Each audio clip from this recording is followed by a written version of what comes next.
우리 교회는 5개 사랑이 있는데 그중에 마지막 5번째가 신앙의 열매 맺는 교회입니다. 성경을 읽어보면 성경은 열매에 매우 많은 관심이 있구나 하는 것을 아시게 됩니다. 세례 요한은 세례를 받겠다면서 달려 나오는 무리들을 향하여서 이렇게 이야기를 했습니다. 마태복음 3장 8절에 의하니까 그러므로 회개에 합당한 열매를 맺으라. 이게 그냥 보편적으로 얘기한 것이 아니라 소리를 지르면서 회개에 합당한 열매를 맺으라. 이게 무슨 말이에요? 회개했다 그리고 세례를 받았다 이것만 가지고 부족하다는 이야기인 것입니다. 네가 회개했느냐 세례 받았느냐 그러면 이에 합당한 열매를 좀 한번 보여주라는 거였습니다. 무엇으로 회개했다는 것, 세례 받은 존재라고 하는 것을 증명해 내겠냐 이것이었던 것이죠.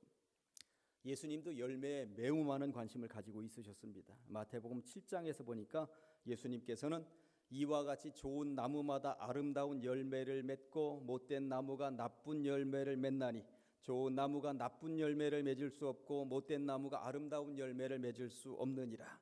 아름다운 열매를 맺지 아니하는 나무마다 찍혀 불에 던져지느니라.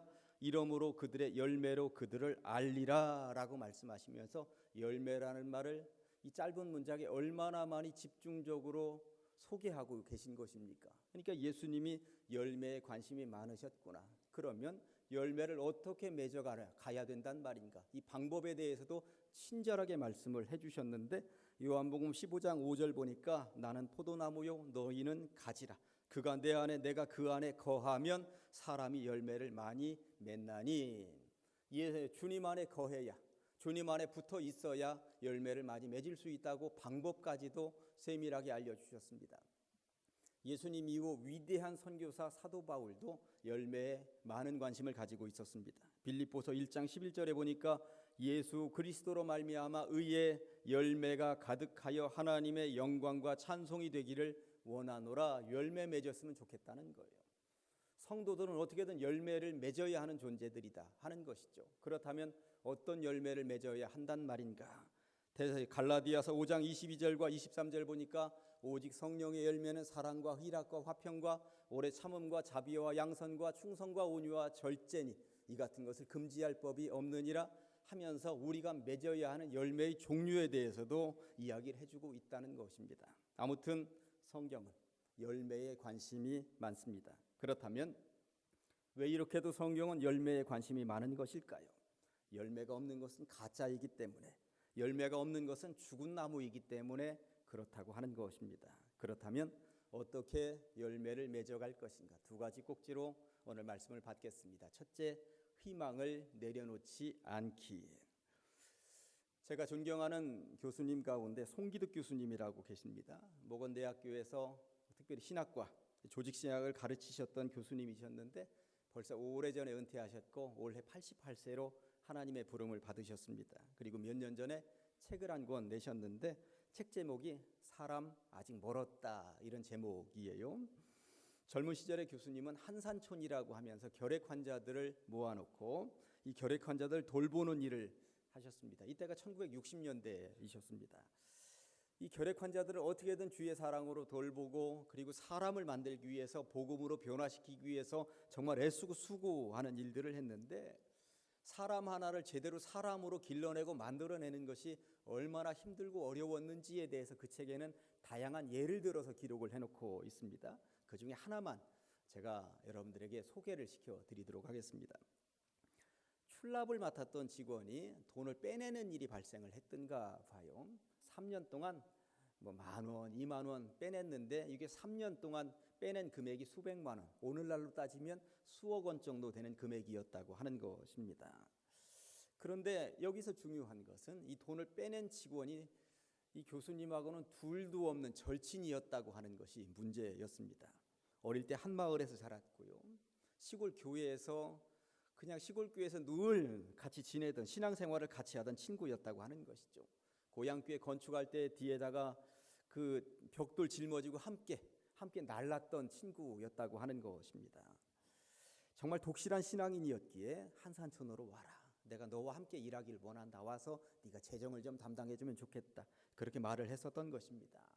매일 식탁에서 같이 밥을 먹었고요. 어느 때는 밤을 새워가면서 신앙을 이야기하면서 대화를 나누었습니다.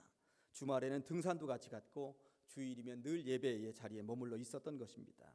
그렇게 믿음직했던 친구였기 때문에 3년 동안 장부를 단 한 번도 살펴보지 않았다고 하는 것입니다. 너무나도 믿었던 친구에게 배신을 당했으니 이 교수님이 이 충격이 어떻겠습니까? 스스로에게 물으셨다고 합니다. 사람은 어디까지가 사람이고 어디까지가 동물일까? 이렇게 물으셨다고 그래요.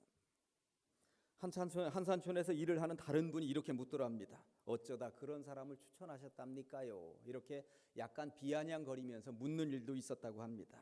사실 그 친구를 추천할 때 교수님은 다른 사람들에게 이렇게 소개를 했었다고 그럽니다. 나보다 더 믿을 수 있는 사람입니다. 나보다 더 믿을 수 있는 친구입니다. 그런데 그런 사람이 배신을 세상 말로는 때렸으니 이게 얼마나 마음 아픈 일이에요. 이후에 교수님은 고민이 깊어지셨습니다. 그러면서 이런 생각이 들더라고 하는 것이죠. 사람을 믿음이 죄악이구나. 내가 사람을 믿은 것이 죄악이구나. 사람에 대한 회의가 들었습니다. 아무 일도 손에 잡히지를 않았습니다. 마음을 가라앉히기 위해서 지리산을 올라갔습니다. 헉헉대면서 올라가서 노고단에 머물면서 하늘을 쳐다보고 있는데 자기도 모르게 이 마음에 하늘의 음성이 들리는 것을 느끼게 되었다고 하는 것입니다. 사람은 믿음의 대상이 아니니라. 굳이 사람을 말하라 하면 사람은 이해와 포용의 대상일 뿐이지. 이런 음성이 들리더라고 하는 것입니다. 이후 교수님은 사람에 대해서 이렇게 선언을 하셨습니다. 어떤 사람이라도 와라. 믿지는 않으리라. 그러나 대신 그 모습 그대로 이해하고 용납하리라. 이런 체험 이후 한산촌에서 교수님의 마음은 편해지셨습니다. 사람은 한낱 사람에 불과하다는 인식, 사람은 절대 믿음의 대상이 될 수 없다는 인식을 하게 되었다는 것이죠. 그렇다고 하여서 사람을 포기한 것은 아니었습니다. 사람에 대한 희망을 내려놓지 않게 되었다고 하는 것이죠. 때로 힘들게 하는 사람, 어렵게 하는 사람, 배신하는 사람, 그런 사람들이 부지기수로 많이 있었다고 그 책에는 써놓고 있습니다. 다양한 어렵게 했었던 사람들의 이야기가 쓰여져 있는데 그럼에도 불구하고 배신을 당하면서도 사람에 대한 희망은 내려놓을 수가 없었다고 하면서 결핵환자들을 끝까지 포기하지 않고 끌어안으려고 했고 어떻게든 사람 한번 만들어 보려고 했었던 이야기가 그 책에 새록새록 들어있는 것을 보았습니다. 사람 하나를 얻는 일은 만만치가 않습니다. 전도해 보신 분들은 아시겠습니다만 그 일만큼 어려운 일이 없죠. 남편 구원도 때로는 아내 구원도 시부모님 구원도 친정 부모님 구원도 만만한 영역은 하나도 없습니다. 다만 있는 모습 그대로를 이해하고 포용하면서 끝까지 그를 신앙인으로 만들어내기 위한 노력을 포기하지 않으면서 희망을 내려놓지 않는 것, 이것이 얼마나 중요한가. 오늘 본문에 보면 사도 바울이 맺은 열매가 하나 등장을 합니다. 디모데라는 이름을 가진 청년이었습니다. 이 열매 하나를 얻기 위해서 사도 바울이 얼마나 모진 고생을 했는지 여러분들은 아십니까? 사도 바울이 디모데를 만난 것에 대해서 1절은 이렇게 기록을 하고 있습니다. 바울이 더베와 루스드라에도 이름에 거기 디모데라 하는 제자가 있으니 그 어머니는 믿는 유대 여자요 아버지는 헬라인이라고 말씀하고 있습니다. 더베와 루스드라, 이곳은 바울이 1차 선교 여행을 하면서 복음을 증거했었던 터키의 중부 지역인데 지금 2차 선교 여행을 가서 그 지역에서 디모데를 만났다는 이야기입니다. 이 지역에서 1차 선교 여행 때 얼마나 모진 고생을 했는지가 사도행전 14장에 그대로 세밀하게 기록되어져 있는데요. 바울은 루스드라 옆 동네인 이고니온이라고 하는 곳에서 복음을 증거하다가 쫓겨났습니다. 돌멩이를 들고 달려들으니까 가만히 있을 수가 없어서 도망쳤다고 성경은 그대로 이야기를 합니다. 도망쳐서 머물게 된 것이 루스드라였습니다. 루스드라. 이때의 장면을 성경 그대로 읽어드리면 사도행전 14장 19절에 보니까 유대인들이 안디옥과 이고니온에서 와서, 그러니까 돌멩이 들고 달려들었던 그 지역에서 이쪽까지 달려와서 무리를 충동하니 그들이 돌로 바울을 쳐서 죽은 줄로 알고 시외로 끌어내쳤다고 성경이 말씀하고 있는 것입니다. 이런 지역이 더베와 루스드라였습니다. 바울이 돌에 맞아 죽어가면서 복음을 증거했었던 지역이 루스드라였다고 하는 것입니다. 그런데 그렇게 돌에 맞아서 다 죽은 줄 알고 바울을 성 밖에다가 내다 버리듯이 내쳤는데 중요한 것은 이후의 바울의 행보입니다. 다 죽어가던 사람이 성 밖에다 내다 버렸더니 깨어났어요. 여러분들 같으면 어떻게 하시겠습니까? 또 돌에 맞아 죽을지도 모르니, 저놈 살았다 그러면 또 달려들지 모르니 그냥 더 내빼는 것이 우리들의 보통 상식 아니겠습니까? 그런데 이어지는 본문인 사도행전 14장 20절에 보면 제자들이 둘러섰을 때에 바울이 일어나 그 성에 다시 들어갔다가 돌멩이 맞아가지고 다 죽은 그 성으로 다시 들어갔다는 거예요. 그리고 이튿날 하루 더 머물다가 바나바와 함께 더베로 옮겨갔다고 말씀하고 있습니다. 참 대단한 바울입니다. 대단한 바울입니다. 자기를 돌로 쳐서 죽이려 했던 그 성으로 다시 들어가다니, 이게 제정신 가지고 할 수 있는 일입니까? 그런 성으로 어떻게 다시 돌아갈 생각을 한단 말입니까? 그렇다면 바울은 무슨 정신으로 그렇게 했던 것일까요? 포기할 수 없는, 희망을 내려놓을 수 없는 그 도시, 그 도시의 사람들을 향한 희망을 절대 내려놓을 수가 없는 그 마음, 이것들이 있었다고 하는 것입니다.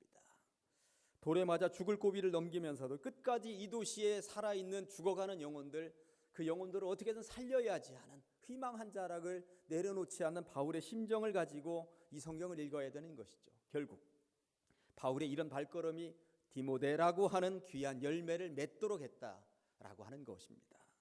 이랬던 바울은 나중에 후임 목회자 디모데에게 할 말이 있었습니다. 디모데후서 4장 2절 말씀은 이렇습니다. 너는, 디모데야, 너는 말씀을 전파하라. 때를 얻든지 못 얻든지 항상 힘쓰라. 이게 무슨 말인지 디모데는 알아들었을 거예요. 내가 살고 있었던 지역에 바울이 어떻게 복음을 증거했는지, 돌에 맞아 다 죽어가는 사람이 깨어나더니 다시금 돌아와서 복음을 증거했었던 그 일에 대해서 디모데는 다 알고 있는 것이죠. 디모데는 이 일의 증인입니다. 그러다 보니 사도 바울이 얼마나 애를 쓰면서 복음을 증거했고 그를 통해서 나 같은 열매가 맺어졌는지, 이것을 알고 있는 디모데는 이후에 어설피 목회를 할 수가 없었다고 하는 것입니다. 내가 너를 전도하고 너에게 복음을 증거할 때 어떤 일이 있었는지 너는 알지? 때를 얻든지 못 얻든지 애를 쓴 결과가 바로 너 디모데야. 너도 나처럼 한번 해보지 않으련? 이렇게 바울은 이야기를 했던 것입니다. 어떤 경우에도 우리가 전도하려고 하는 대상에 대한 희망을 내려놓지 않는 것, 때로 배신당하고 그를 통해서 손해를 보는 한이 있더라도, 때로 매를 맞는 한이 있더라도, 핍박을 당하는 한이 있더라도 내가 할 수 있는 최선을 다하는 것, 성경은 이런 이야기들로 가득 차 있고 바울은 그 길을 걸어갔고 디모데는 그 결과물이라고 하는 것입니다. 그리고 두 번째, 하늘 아버지께 맡기기. 열매를 거두기 위해서는 보니까 내가 할 수 있는 영역이 있고 하나님께 맡기는 영역이 있습니다. 고린도전서 3장 6절과 7절 말씀을 보니까 나는 심었고 아볼로는 물을 주었을 때, 나는 바울이죠. 아볼로는 바울의 후임 목회자입니다. 오직 하나님께서 자라나게 하셨나니 그런즉 심는 이나 물 주는 이는 아무것도 아니로되 오직 자라게 하시는 이는 하나님뿐이니라. 아멘. 심고 물 주는 것은 철저하게 사람의 영역이라고 하는 것이고요. 그러나 이후에 자라게 하시는 것, 열매 맺게 하시는 것은 하나님의 영역이라고 하는 것입니다. 나는 내 영역에 대해서 최선을 다하는 것, 이것이 꼭 필요한 일이다라고 하는 것입니다. 제가 사과를 하나 들고 왔어요. 제가 보니까 2년 전, 3년 전에 사과 가지고 여러분들에게 문제를 하나 냈었던 기억이 있습니다. 이 사과 속에는 씨가 몇 개 들어있어요? 제가 그 얘기를 했더니 집에 가서 정말 꺼내가지고 사과 씨를 또 다 세어보신 분들이 계시더라고요. 사과 속에는 씨가 8개 들어있습니다. 8개. 모든 사과는 8개 들어있습니다. 이것은 사람의 영역입니다. 나는 이걸 열어서 사과 속에 씨가 8개 들어있다는 것을 내 눈으로 확인할 수 있습니다. 이것은 내 영역입니다. 쪼갤 수도 있고 껍질을 깔 수도 있고. 그런데 저는 지금 여러분들은 잘 안 보시겠습니다만 사과 씨를 가지고 왔습니다. 그렇다면 이 사과 씨 속에는 사과가 몇 개가 들어있을까요? 그건 아무도 모릅니다. 이 씨를 심었을 때 이게 뿌리가 내리고 자라서 열매를 맺으면 이 씨는 과연 몇 개의 사과를, 그 나무는 몇 개의 사과를 열게 될 것인가 아무도 모른다는 것입니다. 사과는 1년 농사 짓고 마는 게 아니에요. 사과나무는 30년, 40년 동안 세상 말로는 우려먹는다고 그러더라고요. 그런 이게 얼마나 많은 사과를 이 사과 씨가 담고 있을지 그건 우리의 영역이 아닙니다. 그러니까 이 사과 속에 사과씨가 8개 들어있다는 것은 내 영역이지만 사과씨 속에 사과가 몇 개 들어있는지는 우리는 모릅니다. 그건 우리의 영역이 절대 아니라고 하는 것입니다. 이런 사실을 잘 알고 있는 시인이 시를 하나 썼는데, 윤덕숙이라고 하는 시인이 사과 속 씨는 셀 수 있어도, 이게 사투리를 잘 사용해서 읽어야 되는데, 내 삼아 웃으며 살라요. 누가 뭐라 해도 올비는 없디다. 살아서 할 짓은 우기지 않고 웃는 일. 내 삼아 내려놓고 살라요. 사과 속 씨는 셀 수 있다 해도 씨 속 사과는 웃지 셀기요. 내 삼아 애매모호한 밤길 다시 걷지 않을라요. 이런 시. 저는 이 시 읽으면서 기가 막히다. 사과 속 씨 수는 셀 수 있지만 이 씨 속에 사과는 어떻게 셀 수 있겠습니까? 우리는 셀 수 없다라고 하는 것입니다. 현재 우리 교회 성도 수가 몇 명인가? 데이터 다 들어 있습니다. 세례받은 사람이 몇 명인가? 이것은 우리 사람이 셀 수 있습니다. 우리 교회에 출석하는 아이들의 숫자가 몇 명인가? 그 숫자 세면 머릿수 다 나옵니다. 그렇다면 이 교회가 얼마만큼 성장할지 알 수 아는 분, 과연 어디까지 성장할 수 있는지 아는 분 있으면 손 들어보세요. 그건 우리의 영역이 아닙니다. 그건 이 사과씨 속에 사과가 몇 개가 들어있는지 알 수 없는 것처럼 그건 철저하게 하나님의 영역이구나 하는 것입니다. 다만 우리는 씨를 뿌리고 물을 주는 것, 우리의 영역에 최선을 다하는 것이죠. 그리고 하나님께 맡기는 것입니다. 사도 바울은 2차 선교여행을 통해서 1차 선교여행을 할 때 교회를 개척했었던 지역을 다시 한 번 더 돌아보겠다고 가다가 깜짝 놀라고 말았습니다. 특히 돌에 맞아 죽을 뻔했던 루스드라 지역을 다시 방문하고 그 도시를 거니면서 만감이 교차했을 것입니다. 내가 여기에서 돌에 맞았는데, 여기서 질질 끌려갔는데, 저쪽에서가 내팽개 쳤다고 그랬는데 다시 또 돌아와서 내가 이 지역을 돌았지. 그러다가 내가 복음의 씨앗을 뿌렸는데 그 결과물이 이 디모데였어. 이런 친구가 열매로 탄생할 줄 나는 상상도 못했는데 하나님이 하셨구나. 결국 바울은 열심히 씨를 뿌리고 물을 준 것뿐인데 상상하지도 못했던 결과물 디모데를 하나님께서 만들어 내셨다라고 하는 것입니다. 이게 은혜인 것입니다. 저는 가끔 설교를 하면서 하나님의 타이밍이라고 하는 말을 여러분들에게 말씀을 드립니다. 하나님께서 하시는 일은 신묘막측하다고 그러죠. 하나님께서 디모데를 이 즈음에 바울에게 붙여주신 이유가 무엇인지 성경 맥잡기 시간에 제가 분명히 말씀을 드렸습니다. 2차 선교여행은 터키 지역을 지나서 이제 그리스 유럽 땅으로 넘어가게 되어 있습니다. 그리스는 헬라 지역입니다. 사도 바울은 이제까지 아시아의 이 황인종들 이들에게만 머물러 있었지 아직까지 그리스 땅을 밟아본 적이 한 번도 없습니다. 그런데 디모데가 그리스 사람입니다. 디모데를 붙여주셔서 그리스의 문화, 그리스의 언어, 그리스의 다양한 것들, 길 안내 이러한 것들을 할 수 있도록 디모데를 이 즈음에 붙여주셨다라고 하는 것입니다. 얼마나 기가 막힌 하나님의 타이밍입니까? 이제 말씀을 정리해 봅니다. 사람을 구원으로 이끌기 위한 사람의 노력이 필요합니다. 때로 사람에게 실망하더라도 그 사람을 향한 희망을 내려놓지 않는 것, 열심히 씨를 뿌리고 물을 주는 것, 이것은 사람의 영역입니다. 그러나 이것이 어떻게 자라는지에 대한 범위는 철저하게 하나님의 영역이라고 하는 사실을 우리는 기억하고 있어야 합니다. 우리는 우리 나름대로 최선을 다하고 또 하나님도 하나님 나름대로 죄송합니다만 최선을 다하고, 이게 바로 하나님의 성실이라고 가끔 성경에 그리고 복음 성가에 등장하는 단어 아닙니까? 하나님은 성실하신데 때로 사람이 성실하지 못해서 하나님의 성실과 사람의 성실이 제대로 만나지 못하면 열매가 없다고 하는 것이죠. 그러니까 사람의 성실과 하나님의 성실이 제대로 맞아 떨어질 때에 그곳에 열매가 있다고 저는 믿는 것입니다. 아무쪼록 신앙의 열매를 맺어가기 위하여 성실한 가장제일교회 성도들과 성실하신 하나님이 제대로 만나서 놀라운 부흥의 역사, 열매의 역사가 이 교회를 통하여 일어날 수 있기를 간절히 축원합니다. 기도합니다. 하나님 아버지 감사합니다. 2019년도 마지막 주일 예배로 드리며 말씀을 받습니다.